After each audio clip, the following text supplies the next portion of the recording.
చూస్తున్నాం. New year celebration పై విజయవాడ నగరంలో పలు ఆంక్షలు విధించారు పోలీసులు. న్యూ ఇయర్ సెలబ్రేషన్ పై గట్టి నిఘా పెట్టారు. సిటీలోని ఎంజీ రోడ్, బందర్ రోడ్ ఫ్లైఓవర్లను మూసివేయనున్నారు. రోడ్లపై రచ్చ చేస్తే ఊరుకునేదే లేదని సిపి కాంతిరాణా టాటా హెచ్చరించారు. డ్రంక్ అండ్ డ్రైవ్ టెస్టులు కట్టుదిట్టంగా నిర్వహిస్తామని చెప్పారు. డ్రగ్స్ మత్తు పదార్థాల నియంత్రణకు పకడ్బందీ చర్యలు తీసుకున్నారు.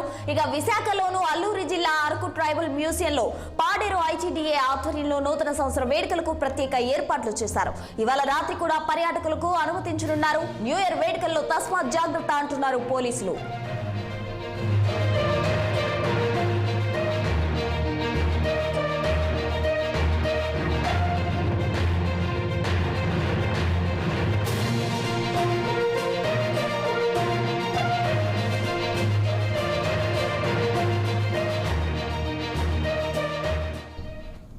న్యూ ఇయర్ సెలబ్రేషన్ పై విజయవాడ నగరంలో పలు ఆంక్షలు విధించారు పోలీసులు. న్యూ ఇయర్ సెలబ్రేషన్స్ పై గట్టి నిఘా పెట్టారు.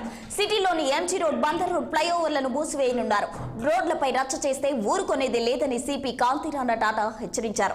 డ్రంక్ అండ్ డ్రైవ్ టెస్టులు కట్టుదిట్టంగా నిర్వహిస్తామని, డ్రగ్స్ మత్తు పదార్థాల నియంత్రణకు పకడ్బందీ చర్యలు తీసుకున్నారు. ఇక విశాఖలోను అల్లూరి జిల్లా అరకు ట్రైబల్ మ్యూజియంలో పాడేరు ఐటీడీఏ ఆధ్వర్యంలో నూతన సంవత్సర వేడుకలు ప్రత్యేక ఏర్పాట్లు చేశారు. ఇవాళ రాత్రి కూడా పర్యాటకులను అనుమతించనున్నారు. న్యూ ఇయర్ వేడుకల్లో తస్మాత్ జాగ్రత్త అంటున్నారు పోలీసులు. ఇక ఇదే అంశంపై మరింత సమాచారం అందించేందుకు మా విజయవాడ ప్రతినిధి కృష్ణ ఫోన్ లైన్ లో అందుబాటులో ఉన్నారు. చెప్పండి కృష్ణ, నూతన సంవత్సర వేడుకలపై పోలీసులు చర్యలు ఏంటి? వాహన రాకపోకలపై ఆంక్షలు ఏ విధంగా ఉన్నాయి? Good morning Prasanna. ఈ రోజు విజయవాడలో అయితే 31st అంటే ఏదైతే నూతన సంవత్సరానికి వేడుకలకి సిద్ధమైనటువంటి ఆంధ్రప్రదేశ్ లో ఉంటే ప్రధానంగా తీసుకుంటే రాజధాని విజయవాడలో అయితే పలు ఆంక్షలు అయితే సిపి రాణా టాటా అయితే కొన్ని ఆంక్షలు అయితే ప్రధానంగా విధించారు. ఇప్పటికే పోలీస్ 30 యాక్ట్ 144 సెక్షన్ అయితే అమల్లో ఉన్నాయి. ఎవరో కూడా 5గురు మించి ఎక్కడా కూడా గుమ్మడి గుట్టానికి వీల్లేదు.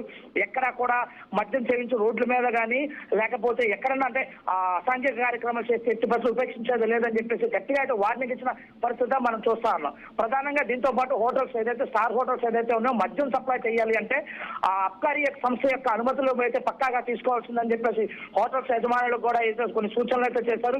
దీంతో పాటు హోటల్స్ కూడా ఒక గంట సేపు అంటే మిడ్ నైట్ హోటల్స్ కూడా ఒక గంట సమయం అయితే పొడిగించినట్లయితే మనకైతే చెప్పారు.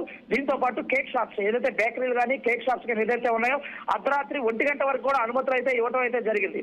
ఏదైతే యువత అయితే నడి రోడ్ల మీదకి వచ్చి మెయిన్ రోడ్ల మీద కానీ ఎక్కడా కూడా కేకులు కట్ చేయడం కానీ అట్లాంటి యొక్క అట్టి బస్సులు అనుమతి లేదని కూడా వారికి హెచ్చరికలు అయితే జారీ చేస్తారు. దీంతో పాటు బందర్ రోడ్డు, ఏలూరు రోడ్డు, విజయవాడలో ఉన్నటువంటి ఫ్లైఓవర్స్ ఏదైతే ప్రధానమైన ఫ్లైఓవర్స్ ఏదైతే ఉన్నాయో ఈ ఫ్లైఓవర్స్ లో కూడా అనుమతి లేదు. ఎవరో కూడా ఫ్లైఓవర్స్ పైన వెహికల్స్ ఆపి ఇక న్యూ ఇయర్ సెలబ్రేషన్స్ చేయడానికి ఎట్టి బస్సులో ఉపేక్షించేది లేదు.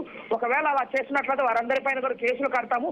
సెక్షన్ 30, 144 సెక్షన్ యాక్ట్ లో ఉంది కనుక వారిపైన చట్టరీత్యా యాక్షన్ తీసుకుంటామని చెప్పి ఇప్పటికే అయితే పోలీసులు అయితే హెచ్చరికలుగా జారీ చేసినట్లుగా మనం చూస్తా ఉన్నాం. ఇవే కాకుండా ఇటు వైన్ షాపులు కానీ బార్ షాపుల ముందు కూడా కొన్ని గట్టి నిఘా అయితే ఏర్పాటు చేశారు. ఏదైతే బార్ షాపులకు వైన్ షాపులకు ఒక గంట సేపు మాత్రం అదనంగా అయితే సమయం కేటాయించినట్లయితే మనకు అర్థమవుతుంది. ఇదే కాకుండా ఎవరైతే మద్యం సేవించి వాహనాలు నడిపే వారికి అయితే పక్కాగా వారికి బ్రీతింగ్ అనలైజర్ మేము పెట్టి వారికి పరీక్షలు చేస్తాము. ఎవరైతే మద్యం సేవించి వాహనాలు నడిపిన వారిపై కఠిన చర్యలు తీసుకోవడానికి వెనకాడబోమని చెప్పేసి కూడా కాంతిరాణా టాటా అయితే తీవ్ర హెచ్చరికలు జారీ చేస్తున్నట్టు మనకి స్పష్టంగా తెలుస్తుంది. ప్రస్తుతం రైట్, థ్యాంక్ యూ కృష్ణ.